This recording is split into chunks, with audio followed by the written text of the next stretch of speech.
काला मुर्गा खानदानी मुर्गा था। उसकी माँ प्रोफेसर साहब के घर में कई बार अंडों पर बैठी थी और उन अंडों से जिस परिवार की स्थापना हुई वह इस समय उसका एकमात्र अवशेष था। सवेरे की बांग देने के समय से वह प्रोफेसर साहब के लॉन में चहलकदमी आरंभ करता और चींटे या मटर जो कुछ भी मिल जाता दिन भर निगलता रहता। उसका स्वास्थ्य असाधारण रूप से अच्छा था और उसके पंखों के नीचे, गर्दन के चारों ओर तथा टांगों के ऊपरी भाग में मांस की मोटी मोटी तहें थी। उसे अपने शरीर की पुष्टता पर अभिमान था, जिसके कारण वह बाहर के किसी मुर्गे को प्रोफेसर साहब के लॉन में प्रवेश नहीं करने देता था। साथ के घर का सफेद मुर्गा 3-4 बार वहां मटर चुगने आ चुका था, पर हर बार ही काले मुर्गे ने उसे चोंच मार मार कर भगा दिया था। उस सुबह सैर करके लौटे प्रोफेसर साहब जब अपने साथ एक भूरे और नीले पंखों वाली सुंदर सी मुर्गी को लेकर आए, तो पहले तो उनके हाथ में उस जीव को देखकर काले मुर्गे का हृदय जलन से भर गया और उसने जोर से पंख फड़फड़ाकर अपने रोष का परिचय दिया। पर जब प्रोफेसर साहब मुर्गी को बिल्कुल उसके निकट लाकर छोड़ गए, तो सहसा उसकी एक टांग ऊपर उठ गई और कलगीदार गर्दन आह्लाद से हिलने लगी। पहले उसने एक बड़े घेरे में मुर्गी की परिक्रमा की, फिर दूसरी परिक्रमा में उसने घेरा पहले से छोटा कर दिया। तीसरी परिक्रमा उसने बहुत निकट से ली। परिक्रमा की समाप्ति पर जब उसने मुर्गी की ओर अपनी चोंच बढ़ाई, तो मुर्गी ने उपेक्षा पूर्वक अपनी चोंच फिरा ली और उड़कर कई गज दूर चली गई। मुर्गे को मुर्गी की यह अदा बहुत पसंद आई। वह पैरों को एक केंद्र में रखकर चारों दिशाओं में गोल घूम गया। फिर उसने मटर का एक दाना मुंह में लिया और लय के साथ गर्दन हिलाता हुआ मुर्गी की ओर बढ़ा। मुर्गी के निकट पहुंचकर जब उसने मटर का दाना उसकी ओर बढ़ाया, तो मुर्गी ने फिर विपरीत दिशा में मुंह फेर लिया और अपनी निश्चित गति से उसी दिशा में चलने लगी। अब की बार मुर्गी के इस व्यवहार से मुर्गे ने अपने को अपमानित अनुभव किया।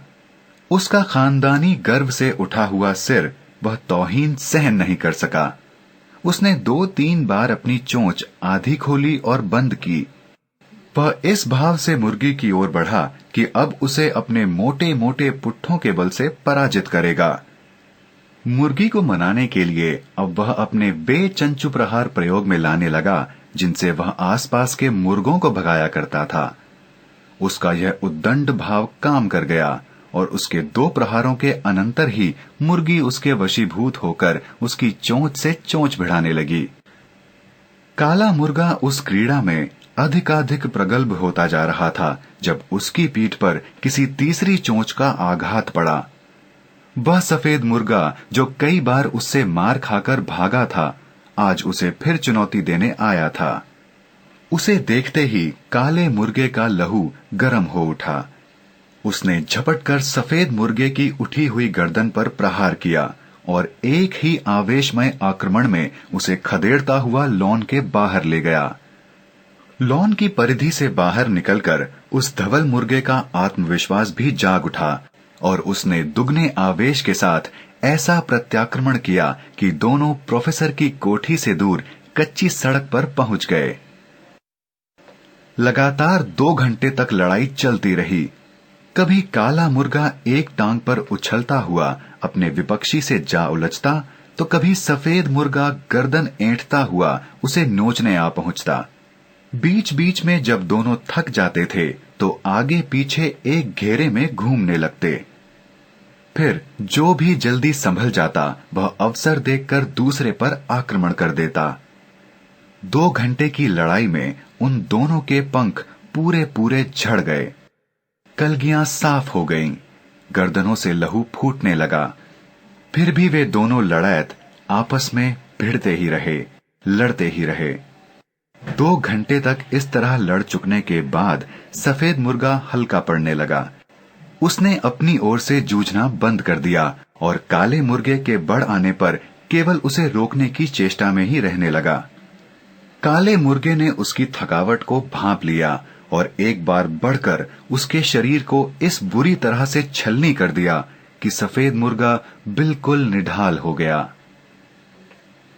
जब सफेद मुर्गे में चोंच उठाने की भी शक्ति नहीं रही तो काला मुर्गा उसे छोड़कर वापस लौटा।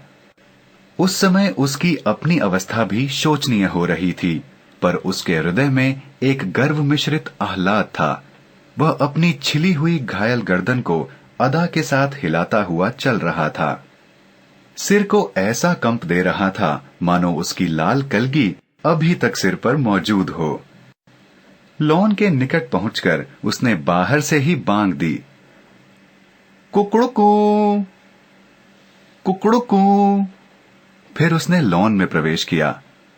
प्रवेश करते ही उसने विजय गर्व के साथ चारों ओर दृष्टि घुमाकर देखा। मुर्गी कहीं दिखाई नहीं दी। उसने बरामदे के पास पहुंचकर फिर से इधर उधर झांका और पुनः बांग लगाई, कुकड़ुकू।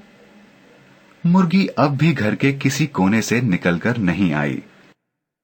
वास्तव में इस बीच प्रोफेसर साहब के घर लंच के लिए कुछ मेहमान आ गए थे और मुर्गी उस समय खाने की मेज पर मेहमानों की प्लेटों को चिकना कर रही थी।